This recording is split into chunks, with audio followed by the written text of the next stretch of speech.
Okay, तो ये जो पहला टर्म है हमारे पास में, ये तो है relative lowering of vapour pressure, ये होता है। दूसरी कॉलिगेटिव प्रॉपर्टी हुआ करती थी elevation in boiling point, elevation in boiling point. ज़रा इसका फॉर्मूला बताइए मुझे। TB into small w upon small m into capital W and in numerator multiplied by 1000. Okay, delta T B is equal to, class में आया कोई just wait, ठीक है। इसका फॉर्मूला तुमने बताया कि delta T B is equal to, फिर बताओ। KB into small w into 1000 upon capital M into small w. Okay, यहाँ पर नहीं, कैपिटल डब्ल्यू ही रहेगा यहाँ पर भी। ये मास ऑफ सॉल्वेंट होता है ना यहाँ पर ये जो कैपिटल एम है, यहाँ पर स्मॉल एम से मोलर मास दिखाया था, यहाँ पर मैं मोलर मास को कैपिटल एम से दिखाता था। मोलर मास किसका होता था? ये सल्यूट का होता था, सॉल्वेंट का नहीं होता था, सल्यूट का। अच्छा, तीसरी कॉलिगेटिव प्रॉपर्टी मैंने बताई थी डिप्रेशन इन फ्रीजिंग पॉइंट। इसका ज़रा फॉर्मूला बताइए। Delta KF into small w into 1000 upon capital M into capital W. Okay, K F into small W into 1000 upon capital M और कैपिटल डब्लू। यहाँ पर भी ये जो टर्म होता था, ये होता था मोलर मास, इसका सल्यूट का। फोर्थ कॉलिगेटिव प्रॉपर्टी मैंने बताई थी ऑस्मोटिक प्रेशर, ऑस्मोटिक प्रेशर। इसका कई सारे फॉर्मूले थे, इसका फॉर्मूला मुझे इन टर्म्स ऑफ मास बताओ। WRT upon capital M into V. WRT और M इंटू वी, ठीक है। ये यहाँ पर क्या हुआ करता था? ये यहाँ पर मोलर मास ऑफ सल्यूट हुआ करता था, ठीक है। अब इन चारों को अगर तुम एक साथ देखो, ये चारों जो लेफ्ट साइड में टर्म है वो सारे के सारे कॉलिगेटिव प्रॉपर्टी हैं। भाई ये भी कॉलिगेटिव प्रॉपर्टी है, ठीक है, ये भी कॉलिगेटिव प्रॉपर्टी है, ये भी कॉलिगेटिव प्रॉपर्टी है और ये भी कॉलिगेटिव प्रॉपर्टी है। Colligative properties are those which depends upon the number, which depends upon the number of solute particle, not upon their nature. यहाँ से एक ट्रेंड तुम्हें समझ में आ रहा है कि ये जो कॉलिगेटिव प्रॉपर्टी जो भी हैं हमारे पास में, इनका मोलर मास के साथ में एक रिलेशनशिप आ रहा है, मोलर मास ऑफ सल्यूट के साथ में। क्या रिलेशनशिप रहेगा? Colligative property is proportional to molar mass. सभी में नीचे की तरफ आ रहा है ना, डिनोमिनेटर में नीचे की तरफ। तो इसका मतलब क्या होगा कि कोई भी कॉलिगेटिव प्रॉपर्टी होती है वो मोलर मास की क्या होती है? मोलर मास के इनवर्सली प्रोपोर्शनल होती है, ठीक है। और कॉलिगेटिव प्रॉपर्टी खुद किस पर डिपेंड करती है? नंबर ऑफ पार्टिकल के ऊपर डिपेंड करती है, नंबर ऑफ पार्टिकल के ऊपर। यानी कि पार्टिकल का नंबर अगर ज़्यादा होगा तो कॉलिगेटिव प्रॉपर्टी क्या आएगी? ज़्यादा आएगी, और पार्टिकल का नंबर अगर कम होगा तो कॉलिगेटिव प्रॉपर्टी की वैल्यू कम आएगी। असल में यहाँ से एक कॉन्सेप्ट निकल करके आया, ठीक है। क्या आया? एक कॉन्सेप्ट निकल करके आया। वो कॉन्सेप्ट आया निकल करके एबनॉर्मल मोलर मास का। अगर you are able to see my screen? Yes sir. Okay, यहाँ से एक कॉन्सेप्ट आ गया किसका? Abnormal molar mass. कई सारे सल्यूट को देखो, पहले तो यह है कि किसी भी कॉलिगेटिव प्रॉपर्टी की हेल्प से हम क्या कर सकते हैं? किसी भी कॉलिगेटिव प्रॉपर्टी की हेल्प से हम किसी भी अननोन सल्यूट का मोलर मास निकाल सकते हैं, इसके बेस पर भी, इसके बेस पर भी और इसके बेस पर भी। एक क्वेश्चन ये आता है कि इन चारों कॉलिगेटिव प्रॉपर्टी में से बेस्ट कौन सी है for the calculation of osmotic, for the calculation of molar mass of unknown solute. क्योंकि कई बार ऐसा होता है कि हमें कोई सल्यूट, कोई चीज़ हमको मिल जाए, कोई सब्सटेंस हमको मिल जाए और हमें उसका मोलर मास निकालना हो, क्योंकि जब मोलर मास एक बार हमको मालूम चलेगा तो ही हम उसके स्ट्रक्चर के बात कर सकते हैं। तो इन चारों प्रॉपर्टीज़ में से कौन सी प्रॉपर्टी बेस्ट है मानी जाती है? तो हम ये कहते हैं कि ये ऑस्मोटिक प्रेशर का जो मेजरमेंट है ना, ये बेस्ट है for the measurement of the molar mass. क्यों बेस्ट है? उसकी एक तो वजह यह है कि बाकी जो शुरू की तीन कॉलिगेटिव प्रॉपर्टीज़ हैं, अगर हमने कम सल्यूट मिलाया है तो इनकी जो वैल्यू होती है वो बहुत बहुत छोटी आती है।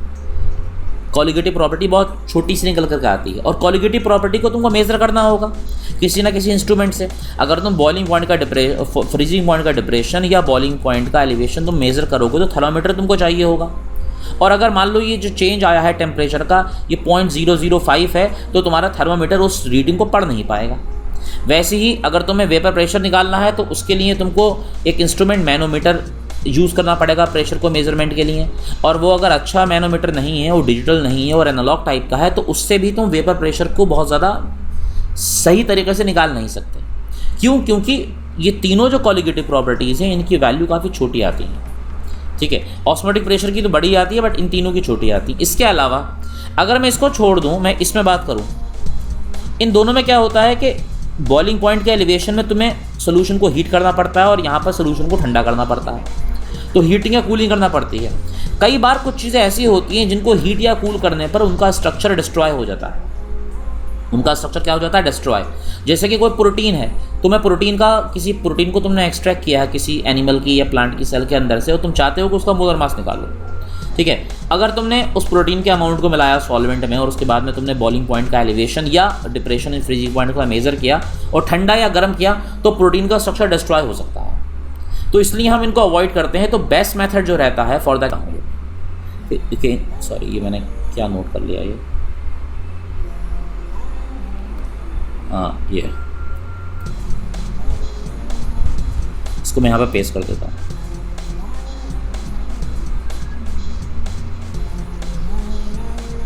ठीक है, ये तो colligative properties are used in the determination of molar mass of unknown solute, full stop. ठीक है, out of 4 colligative properties that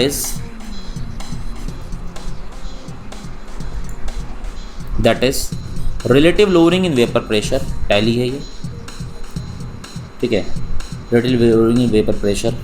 उसके बाद में दूसरी है एलिवेशन इन बॉइलिंग पॉइंट, तीसरी है डिप्रेशन इन फ्रीजिंग पॉइंट, ठीक है, और चौथी है osmotic pressure, osmotic pressure. Okay, the measurement of osmotic pressure is considered as best method for the determination of molar mass of unknown solute. ठीक है, क्यों? It is due to the reason that, पहला point, a very dilute solution will have a large value of osmotic pressure which is easy to measure. ठीक है, पहला point तो ये हो गया। और दूसरा point क्या हो गया? Moreover, osmotic pressure method does not involve any heating and cooling, hence this method can be used for the giant molecule like protein। तो इन सभी मेथड के अंदर जो ऑस्मोटिक प्रेशर का जो मेजरमेंट है उसको हम बेस्ट कंसीडर करेंगे। तो प्रैक्टिकली अगर तुम करते हो इसको, ये जो भी क्वालिटेटिव प्रॉपर्टी तुम निकालते हो ये मोलर मास की क्या रहती हैं, हमेशा इन्वर्सली प्रोपोर्शनल रहती हैं। तो अगर तुम क्वालिटेटिव प्रॉपर्टी की वैल्यू निकाल लो और बाकी वैल्यू तुमको मालूम हो तो तुम मोलर मास निकाल दोगे। बट इन सभी के अंदर जो ये मेथड और ये मेथड और ये मेथड, ये हम कंसीडर नहीं करते। इस मेथड को जो हम यूज़ करते हैं नॉर्मली, क्योंकि पाई की जो वैल्यू होती है यानी कि ऑस्मोटिक प्रेशर की, अगर तुमने बहुत कम सॉल्यूट भी मिलाया है ना तो भी ये वैल्यू जो आती है वो काफ़ी ज़्यादा आती है, एक बात। और दूसरी बात ये कि इसके अंदर किसी भी तरह की हीटिंग या कूलिंग नहीं होती, इसलिए ये मेथड जो होता है इसमें मॉलिक्यूल जो होता है हमारा वो ख़राब नहीं होता। ठीक है, मॉलिक्यूल जो होता है वो हमारा यहाँ पर ख़राब नहीं होता। क्या इतनी बात क्लियर है सबको? श्रेया, शिवानी, रियन, इनाया, पावनी, नावेद, गीतिका, अनिका, अग्रिम।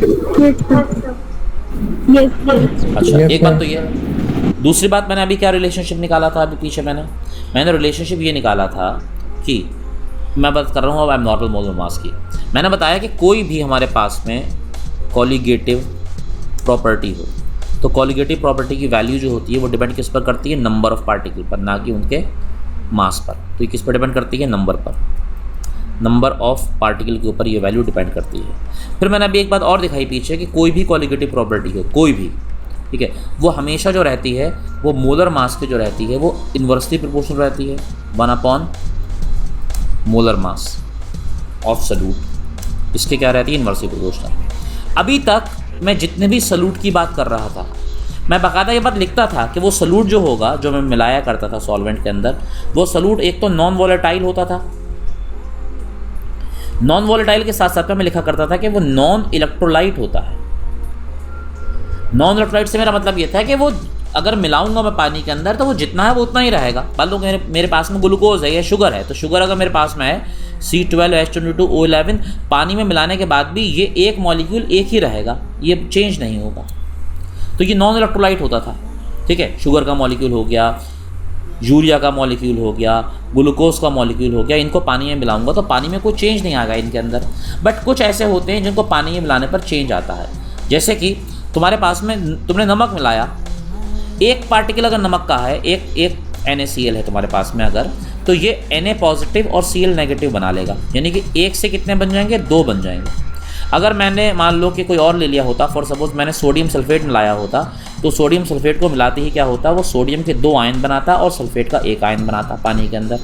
तो मैं मॉलिक्यूल अगर 1 लेता तो यहाँ पर 2 + 1 यानी कि 3 हो जाते हैं। मेरे कहने का मतलब ये है कि कुछ सॉल्यूट ऐसे होते हैं जो कि सॉल्वेंट के अंदर जाकर के क्या होते हैं, सॉल्वेंट के अंदर जाकर के उनका डिसएसोसिएशन होता है, और जब डिसएसोसिएशन होता है तो नंबर क्या होता है, बढ़ जाता है। और जब नंबर बढ़ता है तो सोचो, जब नंबर ऑफ पार्टिकल बढ़ेगा तो कोलिगेटिव प्रॉपर्टी की वैल्यू भी क्या होगी, बढ़ जाएगी। और जब कोलिगेटिव प्रॉपर्टी की वैल्यू बढ़ जाएगी तो मोलर मास जो निकल करके आएगा वो कम निकल करके आएगा, और ये मोलर मास सही तो होगा नहीं, जो होगा, जो वैल्यू एक्चुअल में होगी वो मोलर मास नहीं होगा। इसलिए इस मोलर मास को हम क्या बोलते हैं, हम लोग एबनॉर्मल मोलर मास बोलते हैं। ठीक है, तो एक होता है नॉर्मल मोलर मास और एक होता है एबनॉर्मल मोलर मास। तो इसको ऐसे समझो कि कुछ ऐसे सोल्यूट होंगे जो कि वाटर में क्या हो जाते हैं, डिसएसोसिएट। नॉट ओनली डिसएसोसिएट, कुछ ऐसे भी होते हैं जो कि वाटर के अंदर जाकर के एसोसिएट हो जाते हैं। क्या हो जाते हैं, एसोसिएट। जैसे कि मान लो कि तुम्हारे पास में एसिटिक एसिड हो, CH3COOH, और इसको तुमने किस में मिलाया, इसको तुमने बेंजीन में मिलाया। तो बेंजीन में क्या होता है कि अगर ये 2 मॉलिक्यूल हैं तो ये दोनों मॉलिक्यूल आपस में जुड़ जाते हैं, और जुड़ने के बाद में एक तरह का डाइमर बनाते हैं। मतलब मॉलिक्यूल लिए थे 2 और रह गया कितना, 1। तो नंबर ऑफ पार्टिकल क्या हो गया, कम हो गया। जब नंबर ऑफ पार्टिकल कम हो गया तो कोलिगेटिव प्रॉपर्टी की वैल्यू भी तो कम आएगी, और जब कोलिगेटिव प्रॉपर्टी की वैल्यू कम होगी तो मोलर मास क्या होगा, वो बढ़ जाएगा। और जब मोलर मास बढ़ेगा तो वो एक्चुअल मोलर मास से अलग होगा, और इसीलिए उसको हम क्या बोलेंगे, हम लोग एबनॉर्मल मोलर मास बोलेंगे। तो अब इस बात को ध्यान रखना है कि जो हम सॉल्यूट मिलाते हैं वो सॉल्यूट कैसा होना चाहिए, जो सॉल्यूट मिलाते हैं वो सॉल्यूट कैसा होना चाहिए। ठीक है, when we add a solute in a solvent, there will be a change in colligative property, and by the measurement of colligative property we can determine its molar mass. There are some solute which either undergo disassociation or association in solvent. As a result, number of particle of these solute changes after adding in solvent. When number of particle changes, the value of colligative property will also change. As a result of this, we will determine the abnormal value of molar mass. ठीक है, इतनी बात clear हो रही है कि अगर हमने यहाँ पर देखो ये, when we add a solute in a solvent there will be a change in colligative property, and by the measurement of colligative property we can determine its molar mass. यहाँ पर हम क्या निकाल लेते हैं, यहाँ पर हम मोलर मास निकाल लेते हैं। ठीक है, फुल स्टॉप। अब मैं ये कह रहा हूँ कि कुछ ऐसे सॉल्यूट हैं, there are some solute which either undergo disassociation और association, which either undergo disassociation, disassociation or association in solvent. As a result, number of particle of the solute changes. ठीक है, जब नंबर ऑफ पार्टिकल चेंज हो जाएंगे after adding in solvent, ये change हो जाएगा।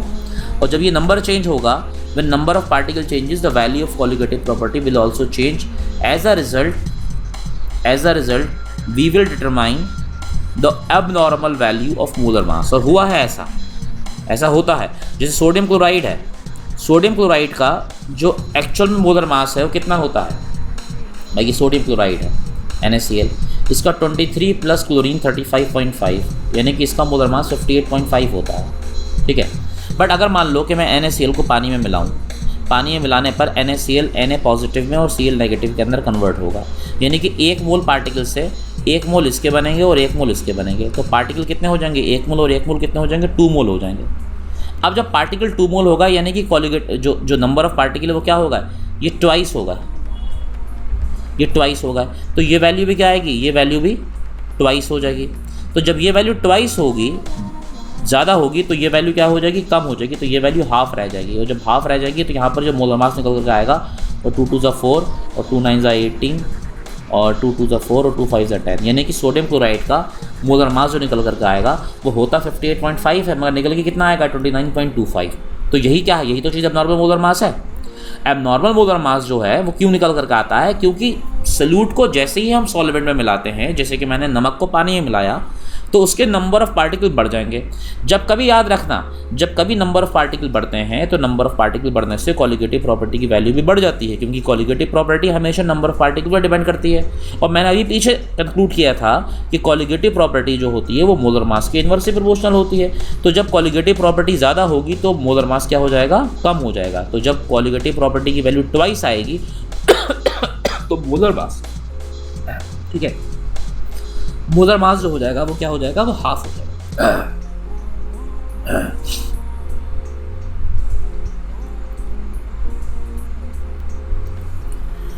ठीक है, तो कॉलिगेटिव प्रॉपर्टी की वैल्यू अगर चेंज होगी तो ये भी चेंज हो जाएगा। अच्छा, एक और भी केस होता है, मैंने बोला ना या तो एसोसिएशन होगा या डिसएसोसिएशन होगा। ये तो मैंने NaCl का केस जो है वो डिसएसोसिएशन का है। कुछ केसेस में एसोसिएशन होता है, जैसे केस होता है उसका एसिटिक एसिड का। एसिटिक एसिड जो होता है वो कुछ इस तरह का मॉलिक्यूल होता है। ये एसिटिक एसिड जो है, सिरका जिसको कहते हैं, ठीक है, इथेनोइक एसिड CH3 होता है, इसमें C होता है और यहाँ पर O होता है और यहाँ पर O के साथ में एक H लगा होता है। ये एसिटिक एसिड का मॉलिक्यूल है। ये यहाँ पर H और इसमें यहाँ पर जो होता है ये डबल बॉन्ड होता है। ये एक एसिटिक एसिड का मॉलिक्यूल है। दूसरा एसिटिक एसिड का मॉलिक्यूल मान लो मैं यहाँ पर ऐसे बना देता हूँ, ये भी एसिटिक एसिड का मॉलिक्यूल है। ये दो मॉलिक्यूल लिए हैं मैंने। When these molecule come in contact, ये दो एसिटिक एसिड के मॉलिक्यूल, क्या होगा जब ये कॉन्टैक्ट में आते हैं, ठीक है, तो कॉन्टैक्ट में आने के बाद में इनके बीच में, अगर इनको मैंने किस में डाला है, इसको पानी में नहीं, पानी में तो अलग बात होगी, अगर मैंने इसको बेंजीन में लिया है, ठीक है, बेंजीन के अंदर, तो ये जो एसिटिक एसिड के दोनों मॉलिक्यूल हैं इनमें एसोसिएशन होता है। इनके अंदर ना एक हाइड्रोजन बॉन्ड स्टैब्लिश हो जाता है। यहाँ पर जो होगा एक हाइड्रोजन बॉन्ड यहाँ पर स्टैब्लिश हो जाएगा। देखो इस जगह पर, इस O के और इस H के बीच में और इस O के और इस H के बीच में यहाँ पर एक हाइड्रोजन बॉन्ड आ जाएगा। अब जब यहाँ पर हाइड्रोजन बॉन्ड आ गया तो ये मेरे पास में कितने थे, ये 2 मोल थे मेरे पास में, और ये पूरा का पूरा एक सिंगल यूनिट की तरह बिहेव करता है, यानी कि ये कितने हो जाएंगे, ये 1 मोल हो जाएगा। तो पार्टिकल 2 मोल से 1 मोल रह गए हैं, तो इसका मतलब पार्टिकल क्या हो गए, आधे हो गए हैं। तो जब नंबर ऑफ पार्टिकल आधे हो जाएंगे, हाफ, ठीक है, हाफ, तो कॉलिगेटिव प्रॉपर्टी भी कितनी हो जाएगी, हाफ। तो जब कॉलिगेटिव प्रॉपर्टी हाफ हो जाएगी ये, तो मोलर मास कितना हो जाएगा, मोलर मास जो हो जाएगा वो डबल हो जाएगा, ट्वाइस। क्योंकि ये जो एसिटिक एसिड होता है इसका जो नॉर्मल मोलर मास होता है, नॉर्मल वाला जो हम निकालेंगे यहाँ पर, वो निकल के आता है, कार्बन का 12 हो गया, हाइड्रोजन 3 हो गए, फिर कार्बन हो गया, फिर 2 ऑक्सीजन 32, फिर हाइड्रोजन 1, तो 32 1 33, 33 और 2 35, 35 और 10 45, 45 और 3 48, 42 और 60 होता है। ये कितना होता है, 60 नॉर्मल मोलर मास। बट इसका ट्वाइस हो जाएगा, यानी कि निकल के कितना आएगा, 120। कितना निकल के आएगा, 120। तो ये भी तो एबनॉर्मल मोलर मास हुआ। तो जो सॉल्यूट हम मिला रहे हैं सॉल्वेंट के अंदर, हमें देखना पड़ेगा वो सॉल्वेंट के अंदर जा करके वो अनचेंज रहता है या फिर वो चेंज हो जाता है। अगर वो सॉल्यूट जा करके अनचेंज रहता है, ठीक है, तो नंबर ऑफ पार्टिकल को कोई फ़र्क पड़ने वाला नहीं है, और कॉलिगेटिव प्रॉपर्टी जो होगी वो वही आएगी जो इतनी उसकी वैल्यू है, और मोलर मास भी बिल्कुल सही निकल करके आएगा। बट अगर हमने सॉल्यूट मिलाया है तो सॉल्यूट में अगर क्या हो गया है, सॉल्यूट के अंदर अगर चेंजेस आ गए, जब चेंजेस सॉल्यूट के अंदर आ गए हैं तो 2 ही तरह के चेंज आ सकते हैं, या तो वो NaCl की तरह डिसएसोसिएट हो सकता है या फिर वो एसिटिक एसिड की तरह एसोसिएट हो सकता है, ठीक है। दोनों से ही क्या होगा, नंबर ऑफ़ पार्टिकल चेंज होगा, और जब नंबर ऑफ़ पार्टिकल चेंज होगा तो क्या होगा, उससे नंबर ऑफ़ पार्टिकल के चेंज हो जाने से तुम देखोगे कि मोलर मास जो होगा वो भी चेंज आ जाएगा। तो ये तो एक चेंज है, ठीक है। ये तो मैंने दिखाया तुमको एसोसिएशन का, इसको तो मैं इधर पहुँचा देता हूँ,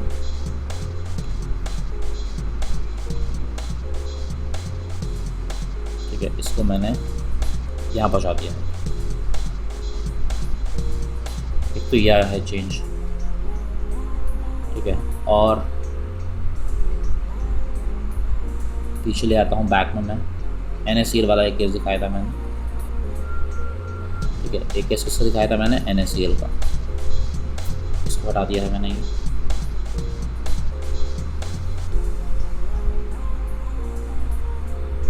ठीक है।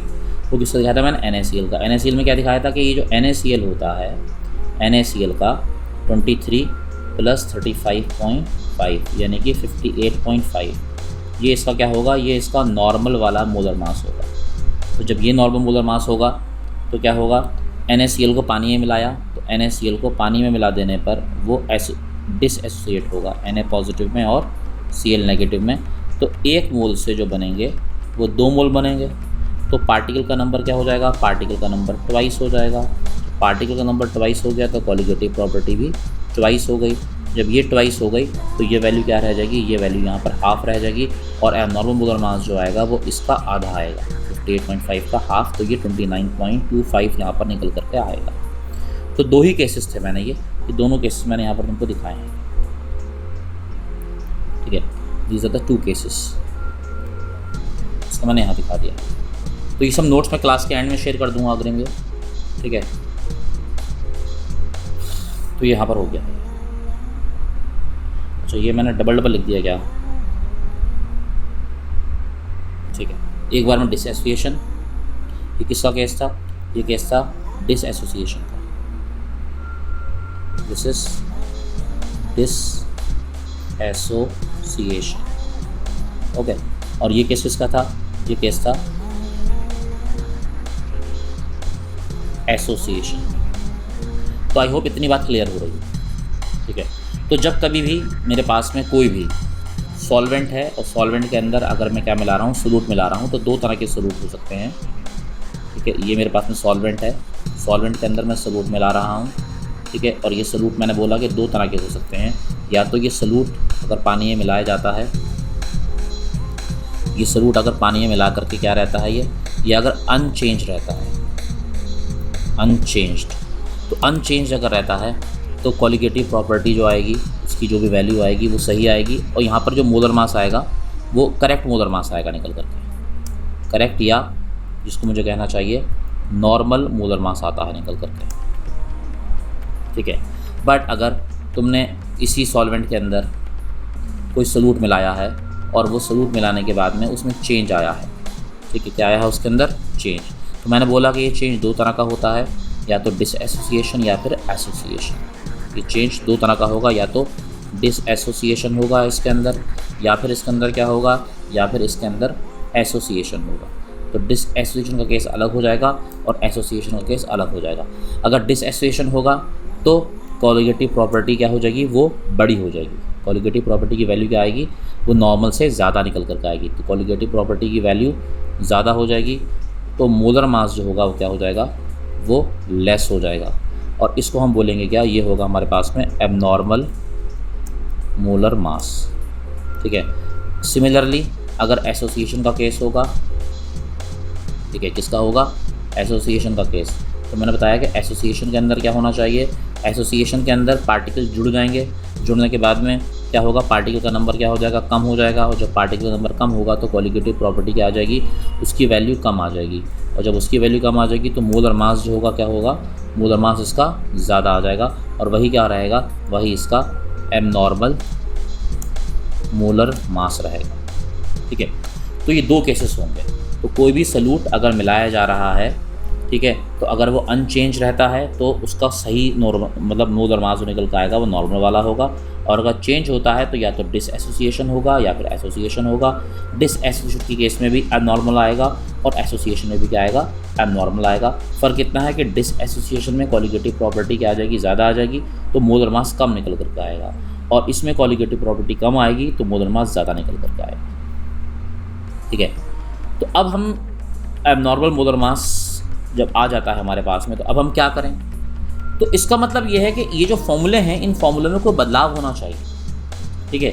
ये जो मैंने जितने भी फॉर्मूले पीछे बताए थे तुमको कॉलिगेटिव प्रॉपर्टी के, इन सभी फॉर्मूलों में एक चेंज आएगा। तो जितने भी फॉर्मूले हैं इन सभी फॉर्मूले में क्या आएगा, एक चेंज आएगा। तुम देखोगे इन सभी, अगर सही सही वैल्यू निकालनी है तो इन सभी फॉर्मूलों के अंदर इनके राइट साइड में मैं एक नंबर इंट्रोड्यूस करूँगा, एक मल्टीप्लाई करूँगा एक नंबर से, आई से। नंबर आएगा क्या, आई। ये आई जो कहलाता है, ये कहलाता है वेंट ऑफ फैक्टर। क्या कहलाता है, ये कहलाता है वेंट ऑफ फैक्टर। हमको अब ये समझना है कि ये वेंट ऑफ फैक्टर हम कैसे निकालें, ठीक है। हमें बात किसकी करनी है, हमें बात करनी है वेंट ऑफ फैक्टर की। तो पहली बात तो ये कि ये वेंटो फैक्टर जो है ये होता क्या है, ठीक है। जो वेंटो फैक्टर है ये होता क्या है, ठीक है। वेंटो फैक्टर जो है इसकी वैल्यू कई बार 1 से ज़्यादा, कई बार 1 से कम, दोनों ही तरह से आएगी। देखो ये इसको ऐसे समझो, went of factor, went of factor, ठीक है। अब ये वेंट ऑफ फैक्टर क्या होता है, ठीक है। वेंट ऑफ फैक्टर को मैंने बोला कि इसको हम आई से रिप्रेजेंट करेंगे, इससे करेंगे आई से। इसकी जो वैल्यू होती है वेंट ऑफ फैक्टर की, वो कैसे निकालते हैं, वो होता है कि हमें देखना पड़ेंगे number of particle, number of particle after dissociation, या फिर क्या होगा, एसोसिएशन होगा, ठीक है। नंबर ऑफ पार्टिकल निकालेंगे हम किसके, आफ्टर डिस एसोसिएशन या फिर आफ्टर डिस एसोसिएशन, या तो एसोसिएशन के बाद या डिस एसोसिएशन के बाद, या और डिवाइडेड बाय होगा number of particle, number of particle before dissociation या एसोसिएशन। इससे जो होगा हम लोग इससे वेंटो फैक्टर की वैल्यू निकाल सकते हैं। इसके अलावा वेंटो फैक्टर की वैल्यू और भी तरह से निकाली जा सकती है, ठीक है। ये तो एक फॉर्मूला होगा ही। इसके अलावा वेंटो फैक्टर की वैल्यू और भी तरह से निकाली जा सकती है। अब कैसे निकाली जा सकती है, वो निकाली जा सकती है या तो हम ऊपर की तरफ लिखें नॉर्मल मोलर मास, और नीचे हम लिखें क्या, एबनॉर्मल मोलर मास, इससे भी आ सकती है वैल्यू, ठीक है। या फिर वेंटो फैक्टर की वैल्यू के लिए एक और भी फॉर्मूला हो सकता है, वो ये हो सकता है कि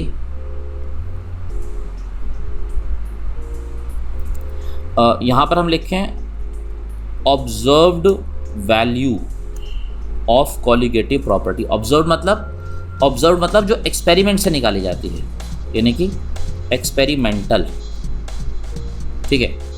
और नीचे की तरफ क्या लिखें, नीचे हम लिखें calculated value of colligative property. इन सभी फॉर्मूलों का यूज़ करके हम लोग वेंटो फैक्टर को कैलकुलेट कर सकते हैं। डिपेंड करेगा अलग सिचुएशन में हम अलग अलग फॉर्मूले यहाँ पर यूज़ करेंगे, ठीक है। किसी केस में एक फॉर्मूला यूज़ करेंगे, किसी केस में दूसरा फॉर्मूला यूज़ करेंगे। तो ये जो आ गए हमारे पास में, ये कुछ हमारे पास में वेंटो फैक्टर को निकालने के कुछ फॉर्मूले हैं, ठीक है। अलग अलग केसेस में हम अलग अलग तरह का फॉर्मूला जो होंगे वो यूज़ करते रहेंगे। किसी केस में ये फॉर्मूला यूज़ करेंगे, किसी केस में मान लो हम ये फॉर्मूला यूज़ करेंगे, और किसी केस में जो होगा हम ये फॉर्मूला यूज़ करेंगे। हर एक केस के अंदर जो होगा हमको अलग अलग फॉर्मूला जो होगा वो यूज़ करना होगा। किसी केस में ये फॉर्मूला हो जाएगा, किसी केस में ये वाला फॉर्मूला हो जाएगा, ठीक है। तो ये 3 डिफरेंट फॉर्मूले हैं तुम्हारे सामने वेंटो फैक्टर निकालने के लिए। वेंटो फैक्टर मतलब आई, ये हमको निकालना होगा। तो अब मैं ऐसा करता हूँ कि कुछ चीज़ों के वेंटो फैक्टर तुमको निकाल करके दिखाता हूँ, ठीक है। कुछ अलग अलग केमिकल के वेंटो फैक्टर इन्हीं फॉर्मूलों से मैं तुमको निकाल करके दिखाता हूँ। अब जैसे कि पहले मैं बात करता हूँ डिस एसोसिएशन की, और फिर बात करूँगा मैं एसोसिएशन की, ठीक है। 2 अलग केसेस की बात करूँगा। ये वेंटो फैक्टर इसके बेस पर मुझे निकाला जाएगा ये। तो देखें, मान लो कि पहले मैं बात करता हूँ डिस एसोसिएशन की। In case of dissociation, अब ज़रा इसमें एक बात समझो, मेरे पास में कोई सल्यूट है AB, ठीक है। ये AB करके कोई सल्यूट है, ये AB सल्यूट जो है ये चेंज होता है। इसके अंदर ये होता है A पॉजिटिव के अंदर, ठीक है, A पॉजिटिव के अंदर और B नेगेटिव के अंदर, ये इनमें चेंज होता है, A पॉजिटिव में और B नेगेटिव, ठीक है। जैसे तुम क्लास 11 में इक्विलिब्रियम की कैलकुलेशन किया करते थे ना, बिल्कुल उसी तरह की कैलकुलेशन यहाँ पर की जाएगी। मान लो मैं ये कह देता हूँ कि यहाँ पर टाइम जो है वो 0 है, और ये मेरे पास में कितना है, ये मेरे पास में 1 मोल है। उस वक्त ये कितना होगा, उस वक्त ये जो होगा मेरे पास में 0 मोल होगा। अभी रिएक्शन शुरू नहीं हुई है, ये भी 0 मोल होगा और ये भी कितना होगा, ये भी होगा 0 मोल, दोनों के दोनों 0 मोल होंगे। अब एक टर्म याद करोगे, तुमको याद हो, एक हुआ करता था डिग्री ऑफ डिस एसोसिएशन। किसी भी इलेक्ट्रोलाइट की एक डिग्री ऑफ डिस एसोसिएशन हुआ करती थी। ये डिग्री ऑफ डिस एसोसिएशन को हम जो रिप्रेजेंट करते थे, इसका सिंबल हुआ करता था अल्फा। क्या होता था, अल्फा। इस तरह का सिंबल हुआ करता था ये, ओके। ये अल्फा है यहाँ पर, ये डिग्री ऑफ डिस एसोसिएशन होता था। ये क्या होता था डिग्री ऑफ डिस एसोसिएशन, मान लो कि तुम्हारे पास में HCl है, तुमने HCl को पानी में मिलाया, फॉर सपोज 100 मॉलिक्यूल मिलाए और 100 मॉलिक्यूल ब्रेक हो गए और उसने H आयन और Cl आयन बनाया और उसने 100 में से ये 98 मॉलिक्यूल ब्रेक हो गए, ठीक है। तो बचे कितने, 2 बचे। तो डिग्री ऑफ डिसएसोसिएशन का जो होगा वो जितने मॉलिक्यूल डिसएसोसिएट हुए हैं वो, यानी कि 98, और टोटल कितने मॉलिक्यूल थे वो 100। तो 0.98 जो होगा इसका डिग्री ऑफ डिसएसोसिएशन होगा, या इसको हम 98% बोल सकते हैं, ठीक है। अगर जितने मॉलिक्यूल लिए हैं वो सारे के सारे डिसएसोसिएट हो जाते तो 100/100 हो जाता, तो डिग्री ऑफ डिसएसोसिएशन कितना आ जाता, 1 आ जाता। तो बात यह है कि ये जो डिग्री ऑफ डिसएसोसिएशन किसी का ज़्यादा होगा किसी का कम होगा, वो डिपेंड करता है कि इलेक्ट्रोलाइट तुम्हारे पास में किस तरह का है। ये डिग्री ऑफ डिसएसोसिएशन जो होगा 2 तरह का हो सकता है। एक होगा स्ट्रॉन्ग इलेक्ट्रोलाइट के लिए, स्ट्रॉन्ग इलेक्ट्रोलाइट, और एक किसके लिए होगा, एक होगा ये वीक इलेक्ट्रोलाइट के लिए। तुम याद रखना कि स्ट्रॉन्ग इलेक्ट्रोलाइट के लिए अल्फ़ा जो होता है वो हमेशा कितना होता है, वो 1 होता है। स्ट्रॉन्ग इलेक्ट्रोलाइट के लिए जो अल्फ़ा होता है उसकी वैल्यू क्या होती है, उसकी वैल्यू हमेशा कितनी होती है, 1 होती है। जबकि वीक इलेक्ट्रोलाइट के लिए यही जो अल्फ़ा होता है इसकी वैल्यू हमेशा 1 से क्या रहती है, छोटी रहती है। 1 से बड़ी तो हो ही नहीं सकती कभी भी, क्योंकि जितने मॉलिक्यूल लोगे वही तो मैक्सिमम डिसएसोसिएट हो सकते हैं। भाई अगर 100 लिए हैं तो 200 तो नहीं हो सकते ना, 100 लोगे तो 100 ही हो सकते हैं मैक्सिमम डिसएसोसिएट। 100 लेने पर 4 हो सकते हैं डिसएसोसिएट। तो अगर ऐसा हुआ है कि 100 मॉलिक्यूल लिए हैं और 4 डिसएसोसिएट हुए हैं तो 0.04 यानी कि 4% होगा डिग्री ऑफ डिसएसोसिएशन। और अगर 100 लिए हैं और 100 में से 100 के 100 डिसएसोसिएट हो गए हैं तो 1 होगा डिग्री ऑफ डिसएसोसिएशन, यानी कि 100% हो जाएगा। ये बात समझ में आती है भाई कि हमारे पास में जो डिग्री ऑफ डिसएसोसिएशन होता है, डिग्री ऑफ डिसएसोसिएशन किसी भी सोल्यूट का होता है, उसको हम अल्फ़ा से रिप्रेजेंट करते हैं, ठीक है। इस अल्फ़ा की वैल्यू, एक हमारे पास में स्ट्रॉन्ग इलेक्ट्रोलाइट होते हैं और एक वीक होते हैं। स्ट्रॉन्ग के लिए अल्फ़ा हमेशा 1 या 100% होता है और वीक के लिए अल्फ़ा की वैल्यू हमेशा 1 से छोटी होती है। इसका मतलब यह है कि अगर मेरे पास में कोई स्ट्रॉन्ग इलेक्ट्रोलाइट है, फॉर सपोज़ कि मेरे पास में NaCl है, तो ये NaCl जो होगा, ये NaCl पूरी तरह से वाटर के अंदर डिसएसोसिएट हो जाता है। तुम जो मॉलिक्यूल, ये जो अल्फ़ा होगा इसकी वैल्यू क्या होती है, ये होती है टोटल मॉलिक्यूल कितने ले रहे हो तुम, टोटल नंबर ऑफ मॉलिक्यूल, और कितने तुम्हारे पास में जो हैं वो डिसएसोसिएट हो रहे हैं उनका नंबर, डिसएसोसिएटेड। तो अगर 100 में से 100 के 100 ही डिसएसोसिएट हो गए तो अब अल्फ़ा की वैल्यू जो आएगी वो 1 आएगी। बट अगर तुम्हारे पास में कोई और है, जैसे वीक इलेक्ट्रोलाइट है कोई, फॉर सपोज एसिटिक एसिड ही मैंने ले लिया, तो ये एसिटिक एसिड वाटर के अंदर डिसएसोसिएट होता है इस तरह से, ठीक है। मान लो कि तुमने 100 मॉलिक्यूल लिए हैं और 100 में से 4 सिर्फ डिसएसोसिएट हुए हैं, तो ये 0.04 या 4% होगा ये।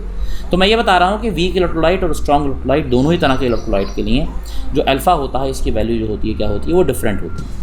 स्ट्रॉन्ग इलेक्ट्रोलाइट के लिए अलग होती है और वीक इलेक्ट्रोलाइट के लिए इसकी वैल्यू क्या होती है, वो अलग होती है, ठीक है। अभी यहाँ पर जो मैं बात करूँगा, मैं क्या कह रहा हूँ, मैं कह रहा हूँ कि मेरे पास में कोई इलेक्ट्रोलाइट A भी है और वो A आयन में और B आयन में डिसएसोसिएट हो जाता है। अगर अभी मैंने डिसएसोसिएशन अभी शुरू नहीं हुआ है, T = 0 है, तो अगर इसका मैंने 1 मोल लिया है तो ये 0 मोल और ये 0 मोल होगा। बट अब आगे चल करके क्या होगा, अब आगे चल करके ये होगा कि मैं किसी भी टाइम T पर इसकी बात करूँ, ठीक है, किसी टाइम T तक पहुँचते अभी तुम ये सोचो कि जब ये मैंने 1 लिया है, 1 मोल लिए हैं मैंने, ये उस वक्त ये 0 मोल और 0 मोल है। अगर मैं कहता हूँ कि इसका डिग्री ऑफ डिसएसोसिएशन अल्फ़ा है, तो किसी टाइम T पर जब ये ब्रेक होगा तो ये जो बनेगा अल्फ़ा बनेगा और ये भी अल्फ़ा बनेगा। ये दोनों क्या बनेंगे, ये दोनों अल्फ़ा बनेंगे। बट ये बचेगा कितना, ये बचेगा ना, ये 1 - अल्फ़ा बचेगा। इस तरह की कैलकुलेशन तुम क्लास 11 में किया करते थे इक्विलिब्रियम चैप्टर के अंदर, ठीक है, कि अगर तुम्हारे पास में AB जो है, टोटल मॉलिक्यूल AB के तुम्हारे पास में है, टोटल मॉलिक्यूल जो है वो 1 मोल हैं और ठीक है शुरू में T = 0 पर, और किसी भी टाइम T पर जब उसमें ब्रेक वो हो गया है, तो मान लो AB के जो मॉलिक्यूल ब्रेक हो गए हैं वो अल्फ़ा मोल ब्रेक हो गए हैं, तो बचे हुए कितने हैं, लेफ़्ट कितने होंगे, वो 1 - अल्फ़ा, यही तो बचे हुए होंगे। तो ये मैंने बचे हुए ऐसे लिखते हैं ये, तो मैं ऐसा करता हूँ कि इसको मैं ऐसे लिख देता हूँ कि ये जो मेरे पास में है यहाँ पर ये अल्फ़ा बने हैं और ये भी अल्फ़ा बने हैं, और अभी जो ये बचा है मेरे पास में कितना बचा है, ये 1 - अल्फ़ा बचा हुआ है, ये 1 है और ये माइनस और अल्फ़ा ये बचा हुआ है मेरे पास में नंबर, ठीक है। अब इस टाइम पर डिसएसोसिएशन हो गया है। अब अगर तुम्हें वेंटो फैक्टर यहाँ पर निकालना हो I, तो मैंने अभी बोला था कि वेंटो फैक्टर हम कैसे निकालते हैं, पीछे वाला जो फॉर्मूला था ये वाला, ठीक है, नंबर ऑफ पार्टिकल एसोसिएटेड और नंबर ऑफ पार्टिकल डिसएसोसिएटेड, ये मैंने बताया था, ठीक है, ये मैंने बताया था। तो इसको मैं यहाँ ले लेता हूँ, इस फॉर्मूले को मैं यहाँ लिख देता हूँ, ठीक है, ये मैंने यहाँ ले लिया है। और अब मैं इसकी कैलकुलेशन करके देखता हूँ, ठीक है, ये मैंने यहाँ ले लिया है, इसको मैं हटा देता हूँ, ठीक है, और इसको मैं पूरे को यहाँ ले लेता हूँ, number of particle after disassociation और number of particle before disassociation. मैं क्योंकि डिसएसोसिएशन की बात कर रहा हूँ तो यहाँ से मैं ये वाला टर्म हटा देता हूँ। सर मैं बात कर रहा हूँ किसकी, डिसएसोसिएशन, ठीक है। ये तो ये मेरे पास में आ गया। अब मैं इसकी कैलकुलेशन करके देखता हूँ। अब कैलकुलेशन करके यहाँ पर क्या आएगा, देखो ये फॉर्मूला होता था वेंटर फैक्टर मुझे अब निकालना है, तो इसका वेंटर फैक्टर कितना आ जाएगा। तो number of particle after dissociation कितने होंगे और बिफोर डिसएसोसिएशन कितने होंगे। तो बिफोर डिसएसोसिएशन तो पार्टिकल कितना था, वो तो 1 मोल था, ये है ना 1 मोल, पार्टिकल 1 मोल थे, अभी डिसएसोसिएशन शुरू नहीं हुआ है। और आफ्टर डिसएसोसिएशन क्या होगा, आफ्टर डिसएसोसिएशन ये बचेंगे 1 माइनस अल्फ़ा, ठीक है। तो ये पार्टिकल बचेंगे तुम्हारे पास में 1 माइनस अल्फ़ा, तो ये होंगे।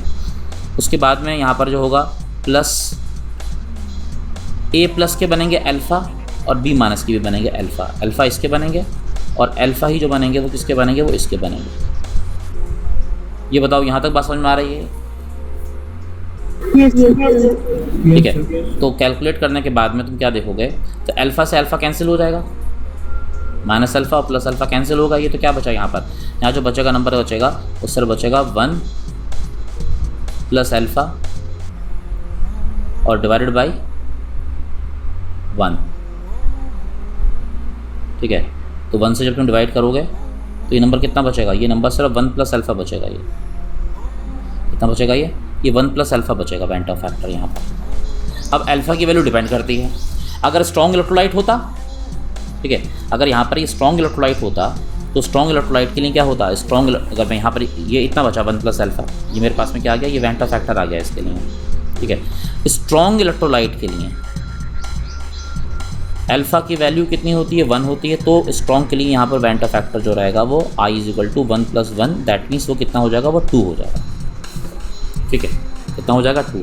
और अगर वीक होगा तो अल्फ़ा की वैल्यू 1 से छोटी होगी, ठीक है। अगर मान लो वीक है ये, तो वीक के लिए क्या होगा, मान लो अल्फ़ा जो है वो कितना है, फॉर सपोज 40% है, तो 40% का मतलब हुआ 0.4।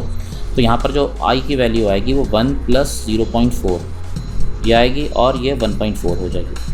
बट तुम एक बात पर ज़रा ध्यान दो, कभी भी अगर केस डिसएसोसिएशन का होगा तो I की वैल्यू हमेशा हमेशा आएगी तो 1 से ज़्यादा ही, ठीक है। हमेशा डिसएसोसिएशन में I की वैल्यू जो आएगी वो 1 से ज़्यादा ही आएगी। और 1 से ज़्यादा क्यों आ रही है, ये 1 से ज़्यादा इसलिए आ रही है कि number of particle after dissociation ज़्यादा होता है और बिफोर डिसएसोसिएशन कम होता है। क्योंकि डिसएसोसिएशन का मतलब ये है कि कोई चीज़ ब्रेक हो रही है, तो ब्रेक होने के बाद में जब वहाँ पर पार्टिकल बनेंगे वो ज़्यादा ही बनेंगे, तो अल्फ़ा जो आएगा हमेशा 1 से ज़्यादा आएगा। तो यहाँ पर कितना आ गया, यहाँ पर 2 आ गया स्ट्रॉन्ग के लिए और वीक के लिए 1.4 रहा, जैसे कि depending upon the value of alpha.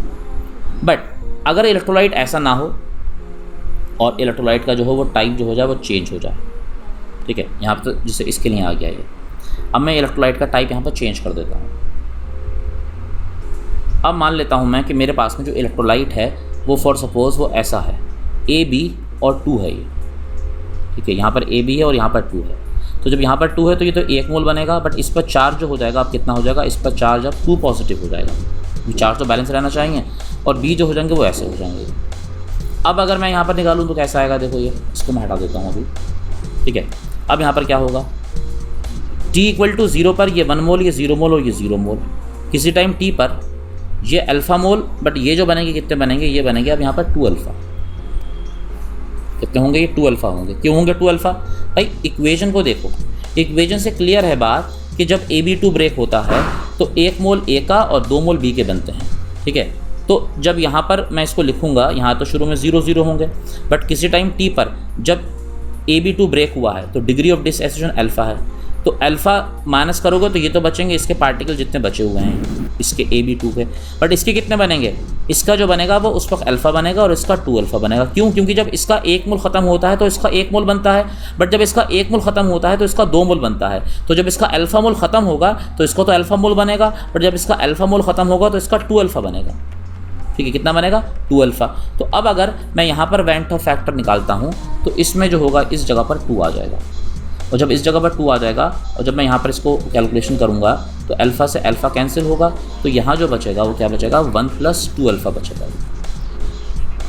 1 + 2 alpha upon 1, यानी कि ये इतना आ जाएगा फॉर्मूला यहाँ पर, ठीक है, ये फॉर्मूला क्या आ जाएगा, AB2 टाइप के लिए 1 + 2 अल्फा आ जाएगा। अब अगर ये स्ट्रॉन्ग इलेक्ट्रोलाइट होता, क्या होता है ये स्ट्रॉन्ग इलेक्ट्रोलाइट, तो स्ट्रॉन्ग के लिए अल्फा कितना रहता, 1 रहता, तो आई की वैल्यू जो आ जाती है वो यहाँ पर 1 + 2 × 1 यानी कि 3 आ जाती, ठीक है। और अगर ये वीक इलेक्ट्रोलाइट होता, मान लो वीक इलेक्ट्रोलाइट के लिए अल्फा की वैल्यू जो है फॉर सपोज 30% है, 0.3 है, तो यहाँ पर आई की जो वैल्यू आती है वो 1 + 2 × 0.3, तो 2 3 6 हो जाता, 0.6 तो 1.6 आता। बट हाँ, अल्फ़ा की वैल्यू जो आ रही है वो आ रही है क्या, 1 से ज़्यादा ही, तो स्ट्रॉन्ग के लिए 3 हो जाती है और इसके लिए 1.6 हो जाती है AB2 टाइप के मॉलिक्यूल के लिए। तो तुम एक कनेक्शन को समझने की कोशिश करो, ठीक है। एक यहाँ से भी एक पैटर्न समझ में आ रहा है। पैटर्न क्या समझ में आ रहा है, उस पैटर्न को ज़रा यहाँ पर मैं उस पैटर्न को यहाँ पर निकाल लेता हूँ। जो पैटर्न आ रहा है उस पैटर्न को समझने की कोशिश करते हैं। वो पैटर्न, एक पैटर्न हमारे पास से बन गया। मेनली साइंस में हमको पैटर्न ही देखने होते हैं। पैटर्न क्या बना, देखो, जब मैंने मॉलिक्यूल लिया था AB टाइप का, तो ये डिस एसोसिएशन के बाद में 1 मोल A और 1 मोल B दे रहा था। मैंने ये कह दिया कि इसके अंदर नंबर ऑफ़ पार्टिकल जो मिलना है वो 2 मिलना है 1 से। तो यहाँ पर फॉर्मूला क्या आया था आई का, 1 + अल्फ़ा, और अगर इसको मैं स्ट्रॉन्ग मान रहा था तो स्ट्रॉन्ग के लिए तो ये 1 और ये भी 1 यानी कि ये 2 हो जा रहा था। जब मेरे पास में AB2 था, ठीक है, तब मेरे पास में क्या आया, ये A+ आया, A2 पॉजिटिव आया ये, और ये क्या आया, 2 भी नेगेटिव आया। यहाँ पर नंबर ऑफ़ पार्टिकल जो कितना हो रहा है वो 3 हो रहा है, ठीक है। जब नंबर ऑफ़ पार्टिकल 3 हो रहा है तो आई की वैल्यू 1 + 2 अल्फ़ा आ रही है, ठीक है। तो और अगर ये अल्फ़ा यहाँ पर अगर 1 होता तो ये वैल्यू कितनी हो जाती, ये वैल्यू 3 हो जाती, ठीक है। यहाँ पर जो नंबर आ रहा है अल्फ़ा के साथ में, यहाँ पर अल्फ़ा का मल्टीपल 1 माना जाएगा और यहाँ पर अल्फ़ा का मल्टीपल 2 है, तो ये मल्टीपल 2 है अल्फ़ा का, तो यहाँ पर नंबर 3 है, यानी कि यहाँ पर जो नंबर आ रहा है वो इससे क्या आ रहा है, 1 कम आ रहा है। और जब यहाँ पर मेरे पास में मल्टीपल 1 है अल्फ़ा का, तो यहाँ पर 2 आ रहा है। इसका मतलब एक जनरल फॉर्मूला मेरे पास में आ गया, 1 कम हो रहा है ना ये, तो आई की वैल्यू डिस एसोसिएशन में हमेशा 1 + और n-1 और इंटू अल्फ़ा ये हो जाएगी। यानी कि अब मैं ये फॉर्मूला कहीं पर भी लगा दूं, हर जगह पे फॉर्मूला फिट बैठेगा। यहाँ पर फिट बैठेगा क्योंकि यहाँ पर n की वैल्यू कितनी है, 2 है, तो I = 1 + 2 - 1 इंटू अल्फ़ा, तो I = 1 और 2 - 1 यानी कि 1 और ये 1 अल्फ़ा। ये फॉर्मूला और ये फॉर्मूला सेम ही तो आ रहा है। उसी तरह से ये मैं अगर यहाँ पर फिट करूँ ये फॉर्मूला इस वाले केस में n = 3 में, तो I = 1 + 3 - 1 इंटू अल्फ़ा, तो कितना हो जाएगा, 1 + 3 - 1 हो जाएगा 2 और ये अल्फ़ा। तो ये फॉर्मूला और ये फॉर्मूला सेम ही तो आ रहा है। तो एक जनरल फॉर्मूला मेरे पास में आ गया कि जब कभी भी मैं बात करूँगा वेंट ऑफ फैक्टर की डिस एसोसिएशन में, तो I = 1 + n-1 अल्फ़ा आने लगेगा। अब अगर मैं तुमसे कहूँ कि तुम्हारे पास में ये कुछ अलग अलग इलेक्ट्रोलाइट मैं यहाँ लिख देता हूँ, मान लो एक जगह पर मैंने लिखा NaCl और मैं लिख रहा हूँ कि इनका अल्फ़ा जो होगा, इसका अल्फ़ा मान लो 100% होगा, इसके लिए वेंट ऑफ फैक्टर निकालो। 100% मतलब अल्फ़ा की वैल्यू 1 है। एक मैंने कोई और लिखा, फॉर सपोज मैंने लिखा CaCl2 और मैंने कहा भाई इसका जो अल्फ़ा होगा, चलो इसको भी मैंने कितना मान लिया, इसको भी मैंने 100% ही मान लिया। 100% का मतलब ये भी कितना होगा, ये भी 1 होगा।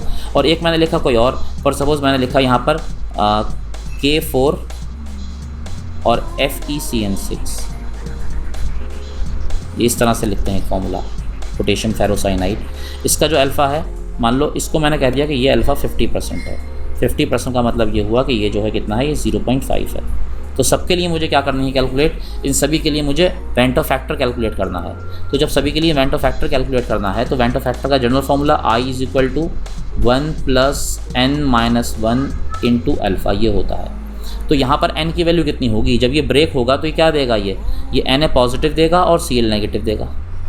ये जब ब्रेक होगा तो कैल्शियम का 1 आयन देगा और क्लोराइड की क्या देगा, ये 2 आयन देगा।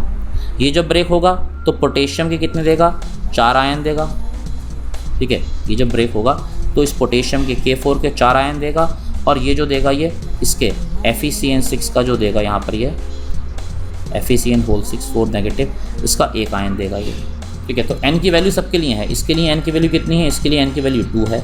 इसके लिए n की वैल्यू कितनी है, इसके लिए n की वैल्यू 3 है। और इसके लिए जो है n की वैल्यू कितनी है, वो 4 और 1 5 है। तो I जो निकल करके आएगा यहाँ पर, तो 1 + n-1 की जगह पर 2 - 1 और अल्फ़ा की जगह पर 1, तो ये तो सिंपली कितना आ जाएगा, 2 आ जाएगा। इसके लिए करोगे अगर i is equal to 1 plus n की वैल्यू यहाँ पर 3 लगाई -1 और अल्फ़ा की जगह 1 लगाया तो ये 3 - 1 2 हो गया, तो 2 1 2 1 3, ये इतना हो गया। बट इसके लिए कितनी हो जाएगी, i is equal to 1, n की जगह पर यहाँ पर 1 और 4 5 पार्टिकल हैं, 5 - 1, मगर यहाँ पर अल्फ़ा 1 नहीं है, अल्फ़ा यहाँ पर 50% यानी कि 0.5 है। ठीक है, तो यहाँ पर जो i की वैल्यू आएगी वो 1 प्लस 4 इंटू 0.5, अगर ये भी 1 होता तो यहाँ पर 5 आ जाती है, बट ये 0.5 है, तो ये 2 + 1 यानी कि कितना हो जाएगा, 3 हो जाएगा ये। तो इन सभी के लिए ये i की वैल्यू निकल करके आ सकती है। क्या ये बात समझ में आ पा रही है? Yes sir. ठीक है, अभी इस कैलकुलेशन को हम फर्दर कल भी करेंगे ये, ठीक है। और अभी तो मैं इसको ऐसा करता हूँ एंड